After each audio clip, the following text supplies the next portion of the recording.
আজ world menopause day. এই নিয়ে দু এক কথা আপনাদের বলি। মেনোপজ যখন মায়েদের বা মহিলাদের ঋতুস্রাব স্থায়ীভাবে বন্ধ হয়ে যায় এবং তাদের মধ্যে আর গর্ভধারণ ক্ষমতা থাকে না, সেটাকে মেনোপজ বলা হয়। এটি সাধারণত 45 থেকে 55 বছর বয়সের মধ্যে হয়ে থাকে। 5টা সিমটম বলি মেনোপজের। এক হচ্ছে হট ফ্লাশ, পুরো শরীরে বিশেষ করে আপার পার্টে একটা গরম ভাব অনুভূত হতে পারে। এটা দিনের বেলা বা রাতের বেলা হতে পারে। এটা 2 থেকে 1 মিনিট স্থায়ী হয়। 2 হচ্ছে ইনসোমেনিয়া, ঘুম না হওয়া। রাতের বেলা শরীরে গরম ভাব এবং অতিরিক্ত ঘাম দিতে পারে, তার ফলে আপনার ঘুমের ডিস্টার্ব হতে পারে।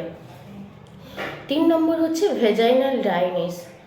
এই সময় যোনিপথ শুকনো হয়ে যায়, যার ফলে সেক্সুয়াল ইন্টারকোর্স অত্যন্ত পেইনফুল হতে পারে।